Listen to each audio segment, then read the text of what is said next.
Монголчууд нийгэм журам давшин олсон номноос бэлтгэв. Боловсрол телевиз Монс өдөр хэвлэлийн газар хамтран хүргэж байна.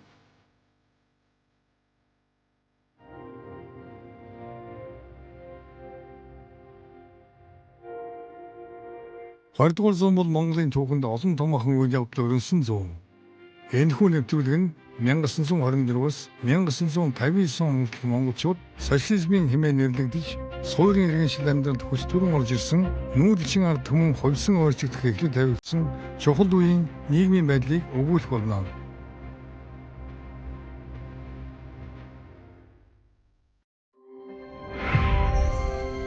Нэвтрүүлгийн хамтрагч Монс өдөр хэвлэлийн газар. Ардыг гэгэрүүлэх тогтолцоо.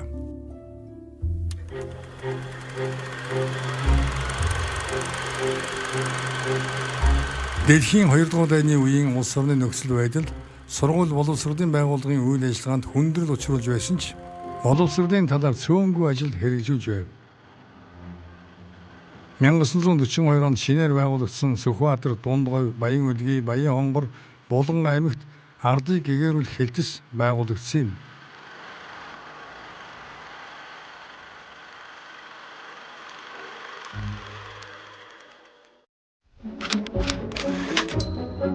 Дайны үеийн сургууль.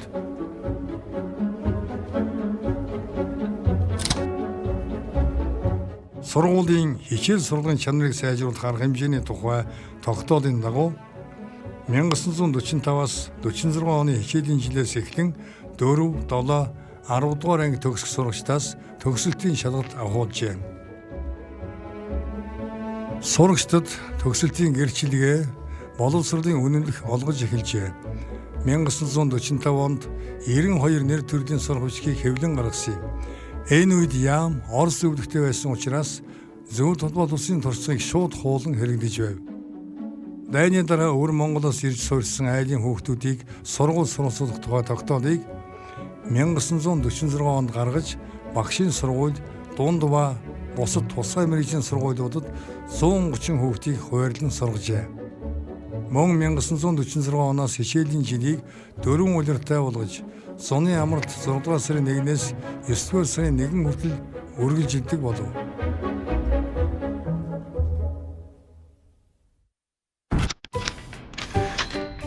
Хүүхдийн байшин.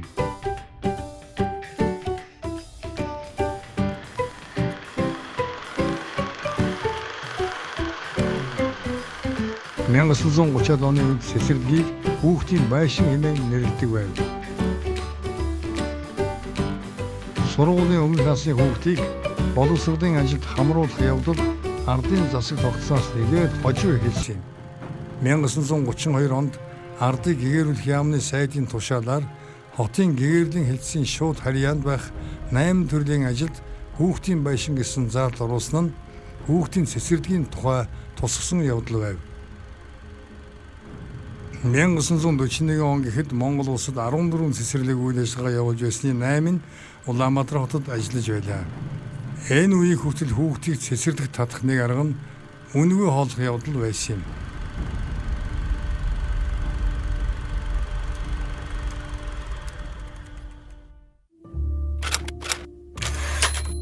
Багшлах боловсон хүчин. –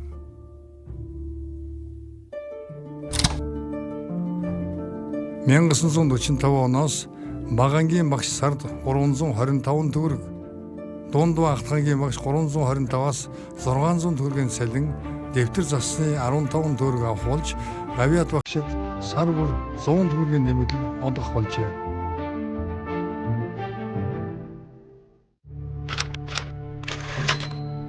Цэцэрлэгийн багш бэлтгэж эхлэв. –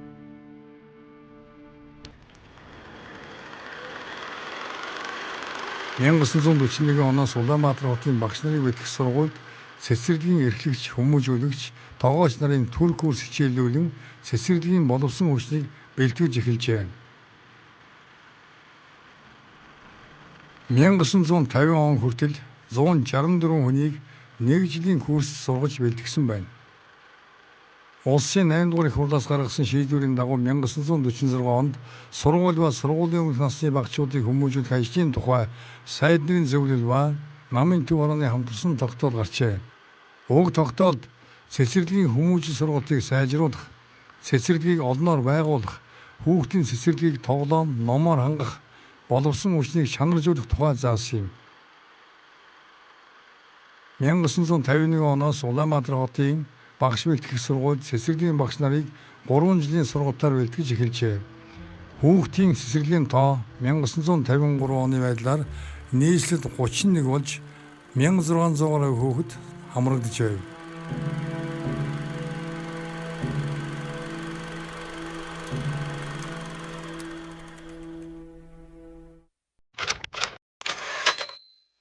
Дунд сургуулийн багш бэлтгэх ажил.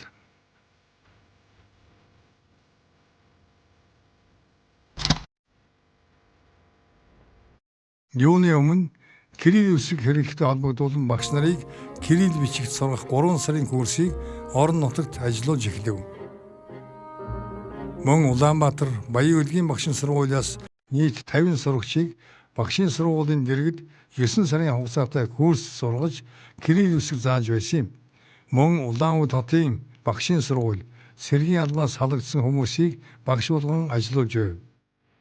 Байны эрхэм үе буюу 1942 оноос эрэгтэй багш нарыг сэрэгт татсанаар багшлах боловсон хүчин хомсдов. Энэ үед эмэгтэйчүүдийг багш бэлтгэх курс ихээр сургаж шаардлагатай багшлах боловсон хүчнийг нөхөж байлаа. 1942 онд 15 дунд сургуульд 134 багш шаардлагатай байв. Үүнээс 79 багш ажиллаж 55 багш дутагдж байлаа.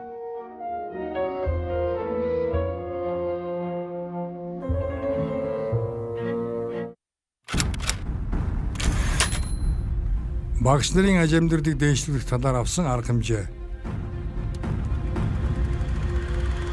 Хөдөө орон нутгийн сургуулийн багш нарын аж амьдралыг сайжруулах тухай батлагдсан тогтоол ёсоор өөр аймаг суманд ажиллахаар явуулсан багш нарт тухайн ажиллаж байгаа сургуулиас үн төлбөргүй орон сууц олгож түншийг улсаас тогтоосон үнээр худалдаж байжээ.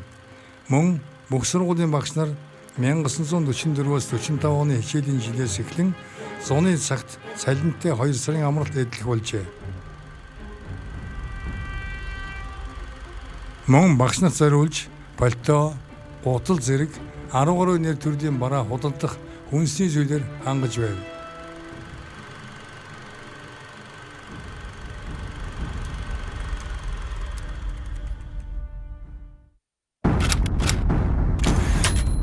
Багш бэлтгэх ажлыг нэмэгдүүлсэн нь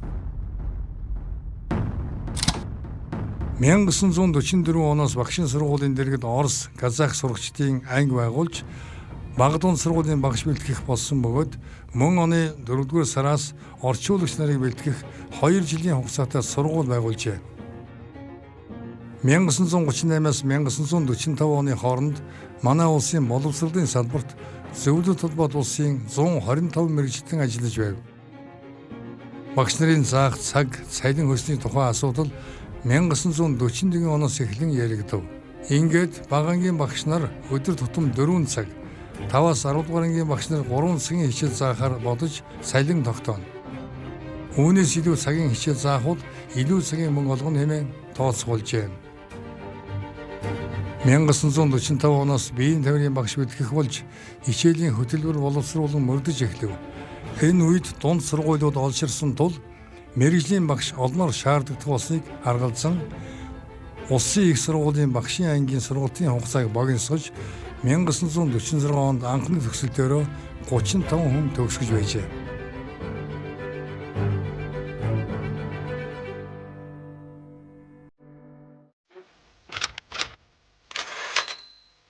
Улаанбаатар хотын сургуулиуд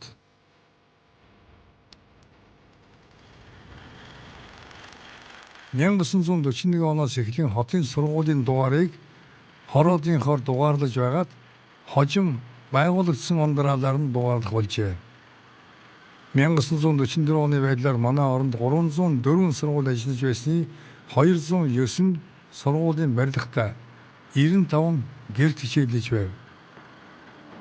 1948-аас 1952 оны хооронд бүх аймгийн төвд бүрэн дунд сургууль байгуулж дуусжээ.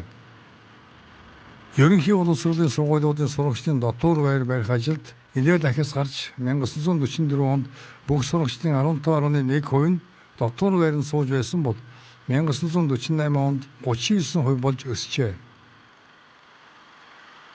1950-аас 51 оны хичээлийн жилд нийслэлд ерөнхий боловсролын 15 сургууль үйл ажиллагаагаа явуулж байснаас 9 нь бага сургууль, 4 нь бүрэн бус дунд, 2 нь бүрэн дунд сургууль байжээ. Харин 1953-аас 54 оны хичээлийн жилд Улаанбаатар хотын ерөнхий боловсролын сургууль 16 болж нийт 9740 хүүхэд суралцж байв.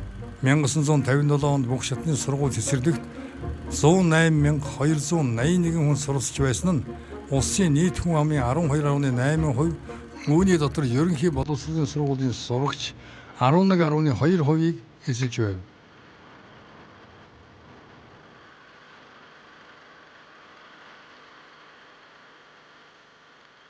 Дараагийн дугаард ерөнхий боловсролын сургуулиудын материаллык бааз, дээд боловсролын сургуулийн байгууллага бүрэлдэхүүн тогтсон тухай болон спортын төрлүүдийн үүсэж хөгжсөн талаар үзүүлэх болно.